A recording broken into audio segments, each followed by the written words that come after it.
Good morning once again. I am Srini from Vasudha Foundation. My presentation is primarily on the energy-water nexus in India, and I would be covering two aspects of it. One in a little more detail and one in a little lesser detail, because I presume that there are people from communities who are here who could give us a better perspective on the community perspective of the competitive use of water for both power as well as for daily use. So the aspect that I would sort of lay more emphasis on is how water scarcity is actually affecting electricity production, coal-fired power plants.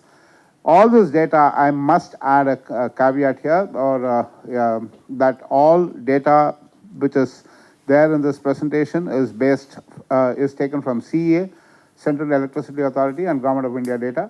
We have also used a lot of data from the Central Groundwater Ministry and also the Central River Water Authority. So let me sort of get down to the presentation straight away. Just to give a little bit of a background, what is India's electricity generation mix right now? Needless to say that it's still coal dominated. And as you can see, right now we have a total installed capacity of about 357,875.49 megawatts, or 358 gigawatts, so to speak. Now, if you look at coal-fired power plants per se, as on 30th June 2019, we had a total installed capacity of about 195 gigawatts of operational coal-fired power plants. And the important thing is that there are about 435 coal-fired power plants with cumulative proposed capacity of 316 gigawatts that are in the pipeline. And when we say pipeline, these are based on, these are power plants that have got their environmental clearances approved and have their terms of reference approved by the Ministry of Environment, Forest and Climate Change. So the numbers could go much beyond that if you also look at power plants that have applied for clearances and have still not got the clearances. Then the numbers are almost double or maybe even triple the number. But these are plants, and most of these plants, many of these plants are also in various stages of construction and commissioning. Now, why is this, what is the relationship between coal-fired power plants and water? As we all know, most of us are aware of, coal-fired power plants are water intensive, and between 2012 and 2019, water scarcity was responsible for coal power generation losses of about 6 billion kilowatt hours in our estimate. And I'll come down to details of this later in the subsequent slides. 4 coal power plants with a cumulative installed capacity of about 2,260 megawatts were shut down in the year 2018 for various periods of time due to water shortage. Now, these numbers would vary. Now, if you look at, but this is 2018-19. If you look at 16-17, there were about 12-13 power plants with about 12,000 megawatts. And then 15-16 was a particularly bad year where there were almost about 18 to 20 power plants with a cumulative capacity of about almost 16,000 megawatts that were shut down for prolonged periods of time. And when I say prolonged periods of time, it could vary anywhere between 2 to 4 months in the periods of, generally in the periods of May, June, July, partially August, but partially April, and then May, June, July, usually these months. Now, in terms of water linkages, I won't go into details of why water is used in coal-fired power plants, which most of us are would be aware of. But the CA estimates that coal power producers in India use something like about 80 million cubed of water per megawatt, as against the usage of developed countries of 10 meter cube per megawatt. Indian power plants use an average of 4 meter cube per hour per megawatt hour of water, while the average water consumption in Chinese power plants, if one wants to look at a comparison, is 2.5, equivalent to 2.5. So that's where you see the the huge difference. The second data on the per hour, per megawatt hour usage is from a report that CSE recently came up with a couple of years back in 2016, and it's sourced from that. Now, what we also try to do is look at the correlation. We all know about water linkages. So we try to do a correlation of electricity generation being affected by loss of water, lack of water availability. So what we did was the Central Electricity Authority publishes what is called as outage data. It publishes details of outages of power plants due to various reasons, and amongst a whole host of reasons, including coal availability, raw water availability, technical issues, etc., including low demand and so on. Raw water availability is one of the key issues. So this particular graph is primarily on losses in electricity generation due to water shortage alone, and we mapped it for a period of 2012 to 2018, 2019. As you can see, and as I said earlier, 2015, 16, and 16, 17 were particularly bad years. Surprisingly, 2018, 19 not so bad, so far at least, and I presume that we've covered the peak period of water scarcity is sort of over now. So, but 2017, 2018 were not so very bad. But as you can see sort of from 2012, it was about 1732 million kilowatt hours, and then it went up to something like about 10,144 million kilowatt hours in 2016, 17, and then it sort of reduced to 4,280 in 2017, 18, and about 2018, 19 in about 2,000 million kilowatt hours in about 2018, 19. If you put this in certain perspective, it is enough to cover a cluster of villages or maybe even a small town.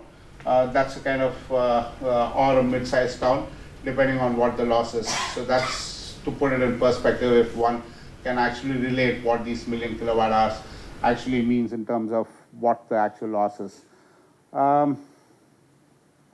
What we also did was we looked at monthly generation of coal power plants with both water shortages as well as monthly generation of coal. See, there were two aspects to it. One is power plants being shut down because of water shortages. The other one is generation being slowed down because of water availability, right? You may have a plant that's not necessarily shut down completely, but may have had to reduce its generation from its optimum generation levels to below that because of water shortage and amongst various other reasons. So we try to see if there's any correlation between that too. So here you see that we looked at monthly generation of coal-fired power plants. So we identified those 12 at varying periods of time. You had anywhere between 16 and, like I said, last year, this year it's about 4.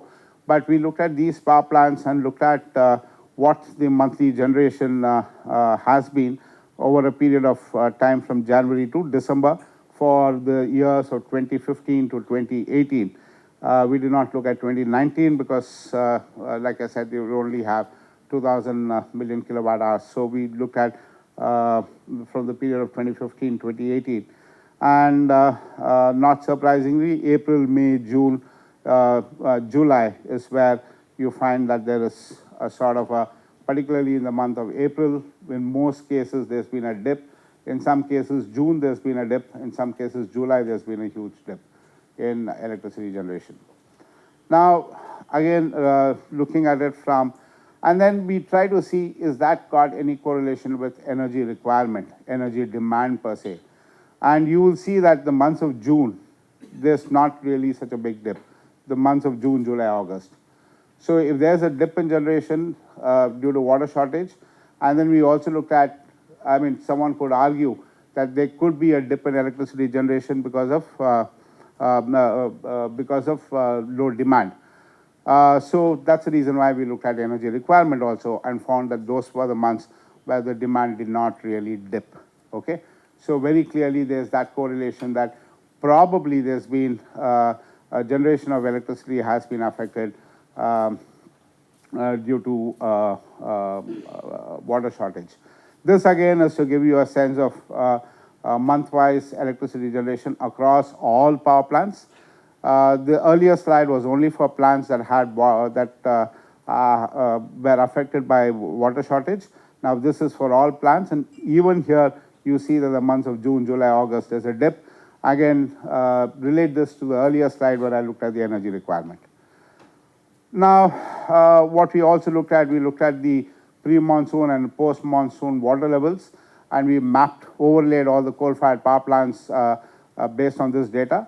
So we looked at the CWC, the Central Water Commission's 2025 projections and the 2050 projections, and looked at what the water stress levels are. We also use the WRI, Deepak is here, we also use the aqueduct tool of WRI to look at what their projections were for the period of 2020 with various scenarios, the optimistic climate scenario, the business as usual scenario, and so on. And in most cases, in all cases, the prediction is very dire.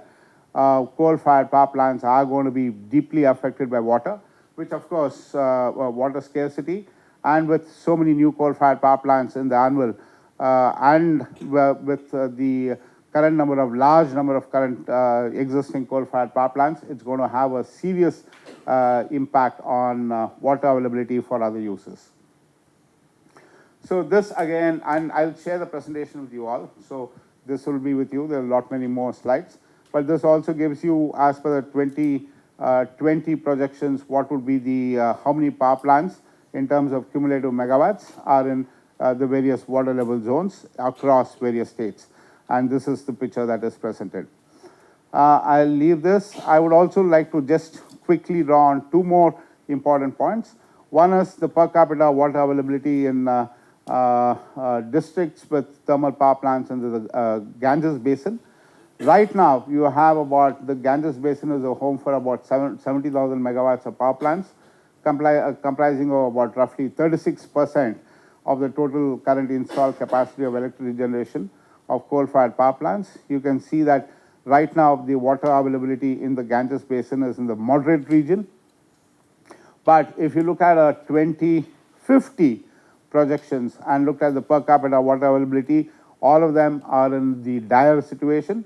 And if you look at, and given the current levels of expansion, that is as on date, 2050 is still way far off. There may be a lot more coal-fired power plants that could perhaps come operational, or maybe not, hopefully, if the renewable energy revolution takes off in a big way.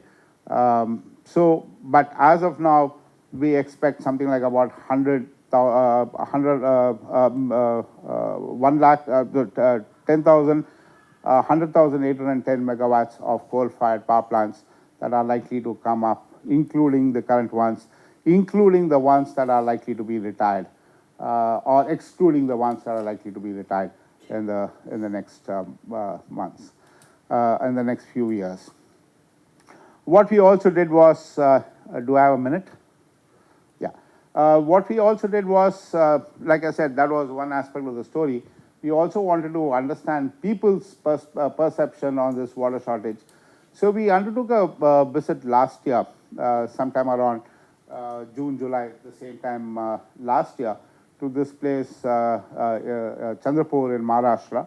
And we actually spoke to people there, and we looked at, we spoke to people there, we visited areas, villages around the coal-fired power plants.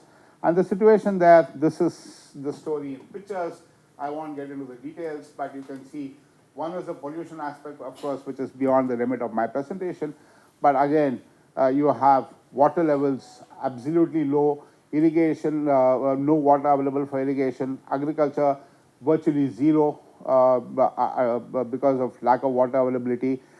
Instances where community water bodies have been taken over by coal-fired power plants, the Chandrapur plants for their for the captive purposes for power generation. So this is it. What I would also like to quickly point out is that we have also created a huge database for the power sector, which is called the Vasudha Energy Mapping Initiative. It's got a exclusive web portal, which is vasudha-emi.in. It's got a wide range of information. It's right now work in progress, but in the next 2 to 3 months, we will have information of electricity generation, plant load factor, the works that you need on the generation side from 2012 to 2018. You could also look at daily generation for a period of 2015 to 2018. The whole idea for us, the purpose, the objective of setting up this web portal and the database primarily is to make available to people cross sections of society information from the power sector. Right now the information is available, but very patchy. You have the Central Electricity Authority that has some information. Now, what this website also has is that it doesn't just look at generation, but it also maps the coal-fired power plants against a wide range of parameters, including water, including coal availability, the works. Looking at geographic indicators, we're also looking at power purchase costs, so one can also look at trends of what the power purchase costs are. One area that we would like to work with Joe and others is on the financing aspect. Right now, the website does not have it, but you already have it. So we could look at. So I'll stop here for now. I hope I'm well within my timeline.